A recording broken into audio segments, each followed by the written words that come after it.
Good morning and welcome to Sunday Morning Musings with Fuzzy. Let's begin with prayer. Heavenly Father, I just ask that you allow everyone that's going to watch this and listen to this just be able to take this in. And this, dear Father, is an urgent message to every one of the people that watch it and listen to it to get out to the public and share with the people that they know and the people that they love because of the urgency of this message. I just ask you, dear Father, to allow us to be able to take it in and then share it as we can. In your Son's name, Amen. Well, I just got back from Baltimore, Maryland for a week-long conference on critical incident stress management. And I know lots of you are wondering why I'm talking about that to begin with on Sunday morning musings when I usually talk about something spiritual and something that has to do, especially with Easter coming up very, very soon. But I spoke about Easter last Sunday, and today this is fresh on my mind. And quite frankly, I think in all ways it's really kind of spiritual. And I want to explain that really quick. So, in critical incident stress management, we train people to help others work through some sort of crisis in their life. And that crisis can be anywhere from a first responder, a police officer, a firefighter, or EMT, or dispatcher, or even a ED nurse having a particularly bad event and helping them work through that trauma, work through that event so that it doesn't linger with them, so that it doesn't build up cumulative stress on them, so that it doesn't last in their brain for years and years and years bouncing around. For years, that crisis intervention that I've taught has been a secular intervention and still is for that matter. It was designed by secular people and it was designed to be a secular program. And sometimes it's a little bit hard to help people that are more spiritual. Some of you would call religious. Don't like using the word any longer, so I'm going to use spiritual. Spirituality is believing in something bigger than yourself. Religion is believing in an entity that's around you, particularly a religion and or a denomination. And Christianity, Hinduism, Buddhism, any of those things, that's religion. Spirituality is believing in something bigger than yourself that can help you help other people in many, many ways, and allowing you to use this toolbox that we have of wonderful tools to do that. And so I'm going to talk about the spirituality of crisis intervention, and then I'm going to talk about some new things that we're learning about our brain and how our brain receives trauma and deals with trauma. And the reason that I want to make sure that all of you understand this is because there's not one of you that's listening to this or watching this morning, or for that matter, anytime you bring this video up, there's not one of you doesn't have the ability to know somebody or doesn't know someone who's in a first responder role. Now, let me clarify what I mean by first responders. In the early days, it was firefighters and law enforcement. Those were the first responders. Then later on, EMTs and paramedics and those people were added to first responders. Not too long ago, 911 dispatchers were added to first responders. Emergency room personnel were added to first responders. And now you'll have a whole gamut of other people. During COVID, we added nurses and aides in nursing homes and hospice houses and hospitals. And we added respiratory therapists. We added the bookkeepers who did all the paperwork, did all the computer work for people who were sometimes dying or had a loved one dying. And they were taking care of all that and watching all that from a secondary viewpoint. And then now we've assessed and learned that there are lots and lots of other people who can benefit from crisis intervention. Let me mention just a few. There are nurses, aides, administrators at nursing homes that in their lives will experience a trauma. There will be somebody they get really, really close to at the nursing home who will eventually die. Or maybe they'll have a stroke and they'll have to resuscitate them after a heart attack, or they may look like or act like a grandmother or grandfather or a brother or sister or mom and dad. And so when they die, it's somewhat traumatic for that person. You have people in the healthcare process that's not necessarily emergency room or emergency department that go through the same thing. OB, constantly a threat of a miscarriage, an OB or a person losing a baby. And that, my friends, is an absolute trauma when you have to deal with the loved ones. That and crisis intervention teaches all those people not only how to deal with it themselves, but also how to deal with that with their colleagues. Because crisis intervention is taught as a peer-led program, which means that friends and relatives help them. Now, since we've branched out and I would call crisis intervention the ability to work with all walks of life. And now we've added churches to that because there isn't one person that doesn't belong to a church somewhere that doesn't know somebody or has personally went through some sort of trauma. Uh, I was going to explain traumas. Let's go back. So somebody dying of a heart attack or dying in a car accident or a child drowning or something like that, you would agree with me is a trauma for some. But for others, the trauma might be your pet, having to put your pet down.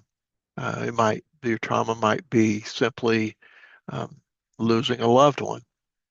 For addicts and alcoholics, the trauma might be getting sober and now remembering all the dumb stuff you did, or remembering that, or now you have to put your life back together and you have to make amends to all those people that you harmed that you don't remember harming, all the things that you missed out your entire life. A trauma may be for let's talk about what we call last responders or the funeral home industry. You know, I have a friend of mine that runs a funeral home and they do more than one funeral a day. And they do just as many pet cremations as they do funerals. Now, you wouldn't think that, funeral directors are used to that. I mean, that's what they sign up for, right? Uh, Nobody signs up for the constant bombardment. Is that the right word? Bombardment of dealing with people who are grieving on a daily basis. And what I've learned, while I'm not a major pet lover, what I've learned is people who have just experienced the death of a pet are just as likely to be distraught and grieving just as hard and as deep as people who've lost a loved one, a human being. And if you're doing the cremation of that pet, then you have to deal with those people. And so that becomes not necessarily a huge trauma, but a trauma that builds on and builds on. It's kind of like Jenga. You're able to pull out a block here and there, but eventually you can't pull out a block without the whole thing tumbling over. And that's what cumulative trauma looks like. It looks like that thing over and over and over again and becoming something that is bothering you for the rest of your life. So we spent the week at Baltimore, Maryland at a crisis intervention, critical incident stress management seminar conference and learned lots of new age stuff. And the reason I bring all of this to you, my audience, is because I know that you will forward this to all the people you know who are in the first responder or last responder mode. You will forward this to all the people that need to know how to work through this. And there are lots and lots of first responders that that aren't first responders anymore, that have either retired or they have left the profession or they have decided to go into another profession that's because they've had a major event and that event has changed their life so dramatically that they don't want to take a chance of another one doing it. So they leave. Such a travesty. I can tell you one experience I had, just one, and I know there are thousands, so I'm just going to share this one. In about a year and a half into COVID, I was finally, after they allowed the volunteer chaplains back into the hospital where I'm a volunteer at, after they decided that they really truly needed us and it was worth the risk to have us there, I was called to the hospital to be with a family as they took their loved one off of life support. He was intubated, which means that something that a machine was breathing for him, but he was clinically dead, and they were going to take the tube out of his lungs and stop breathing for him and let him go. They were going to sedate him and make him comfortable, but let him go. And I stood outside in the hallway with the daughter and the wife of that man as they laid their hands against the glass wall, as they looked through that glass and watched their father and their husband take his last breath. And yeah, I was there for the family, and there was no doubt that that was really, really hard because you couldn't really say goodbye. Couldn't, there was no finality to it other than he stopped breathing and he was gone. But the person that I was most concerned about and still am most concerned about is that young respiratory therapist who had to what we what they call in the industry extubate him, had to take the had to shut the air off and allow him to go. Because I found out later, I knew at the time, but found out really later that there were a huge amount of respiratory therapists that left their job because they were doing that every day, sometimes 2 or 3 times a day.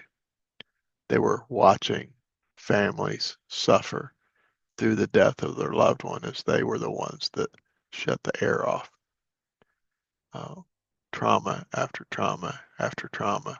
And sooner or later, they just wouldn't do it anymore, just couldn't do it anymore. And so there were a huge amount of people who left. That's why today we have lots and lots of traveling nurses because they would leave their jobs. People somewhere else would offer them double, sometimes triple the money they were getting, but they had to travel somewhere. And then, lo and behold, if they would only be honest with you, they were doing the same job they were doing before. They were just making more money, was making it acceptable and still traumatizing them. So those are the things that are happening in our world today with all those people.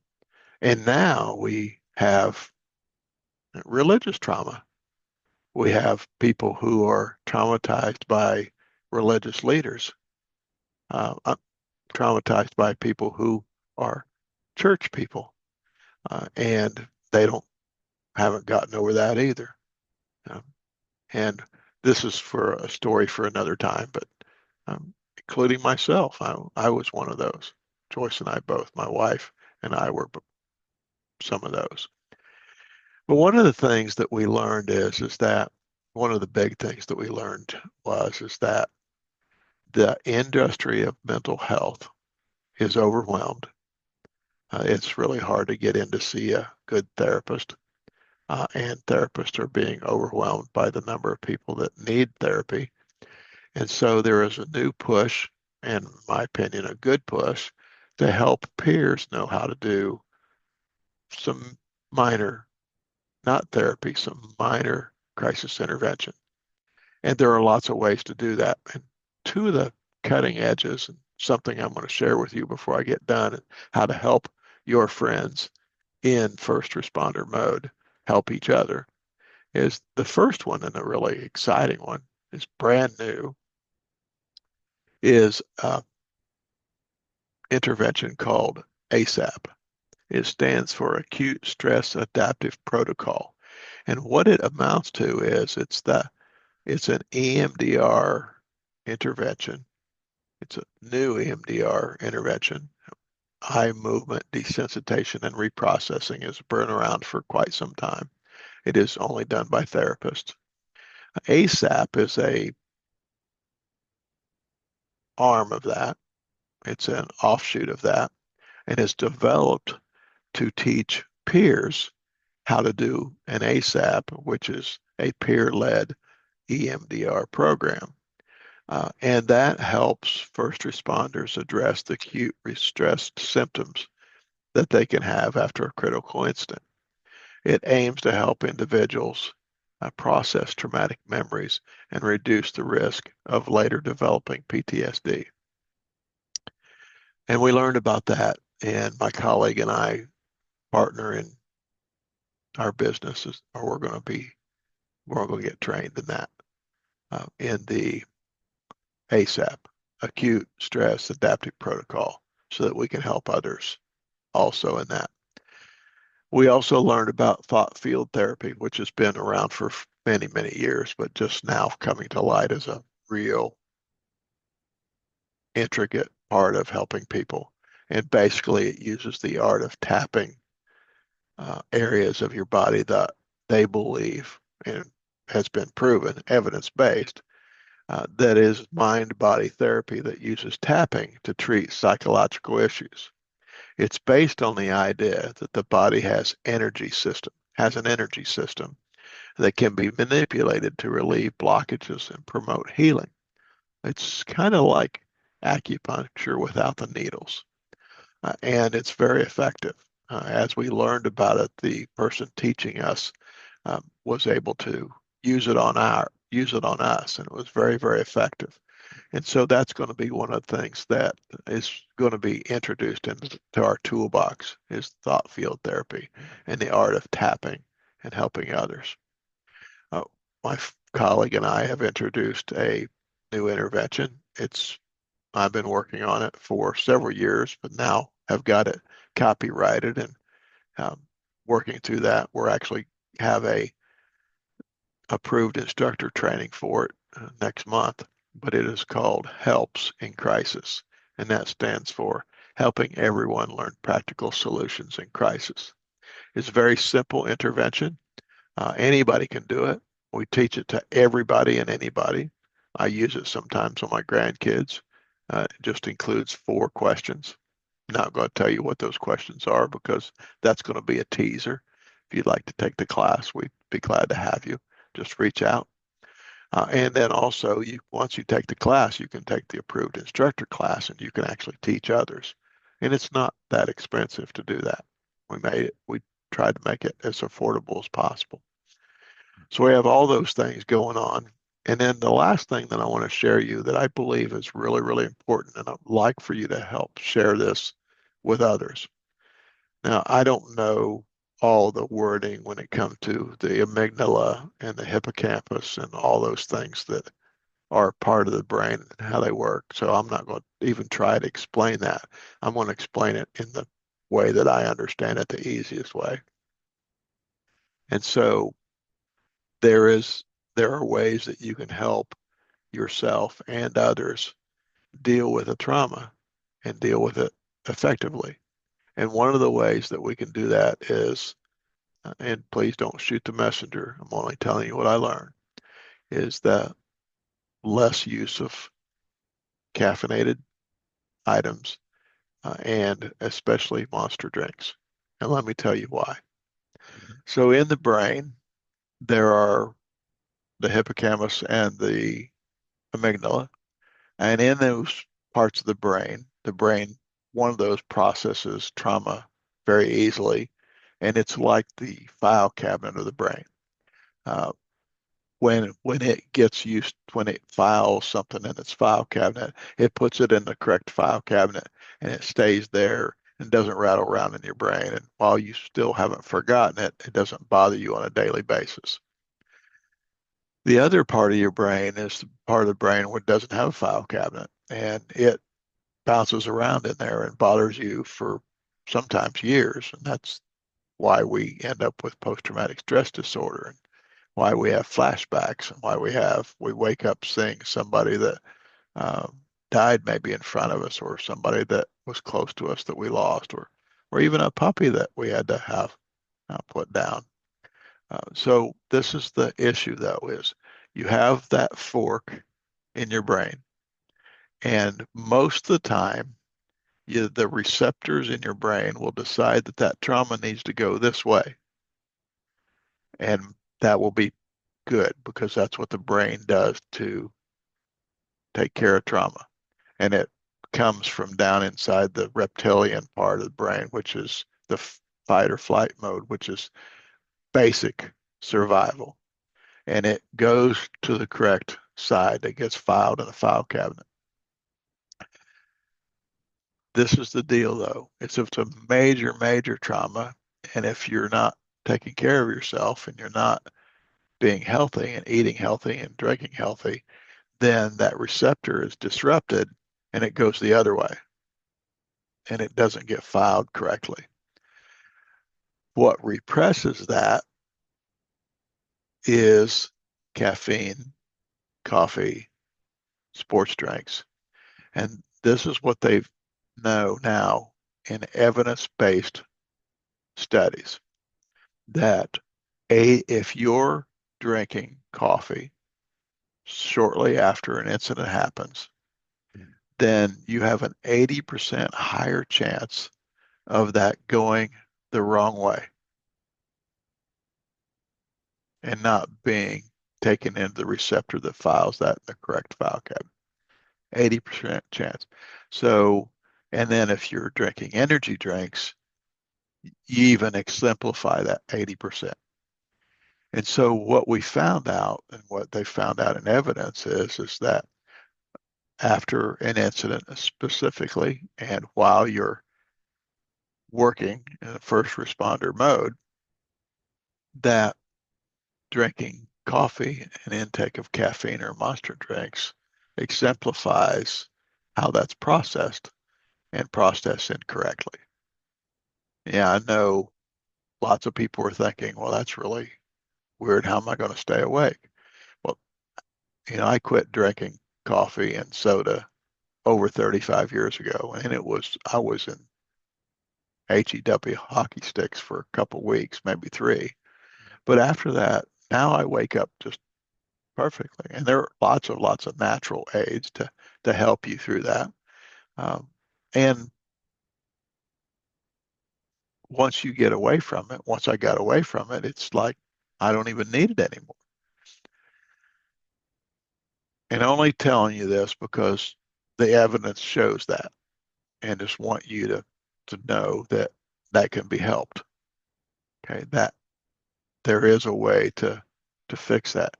The other thing that was really interesting that's come out in studies just recently is when somebody works a 12-hour shift, when they get off their 12-hour shift, their brain activity is approximately the same brain activity as somebody that would blow a .08 alcohol content. It's that sluggish. If they work a double 8-hour shift or 16 hours, at the end of that 16 hours, they would be the equivalent brain activity as someone who blew a .10 alcohol content. I think that's troubling in lots of different aspects. And I think our administrators and our leaders in the first responder realm should understand that as well as anybody. So sleep's really, really important. And it's that we were designed for that. We were designed for sleep. How we can pull that off, I don't have the answers to everything, but I know that we're going to start using these new cutting edge interventions and activities to help others. I just need you guys to help me get the word out. And the only way for you guys to help me get the word out is for you to share this.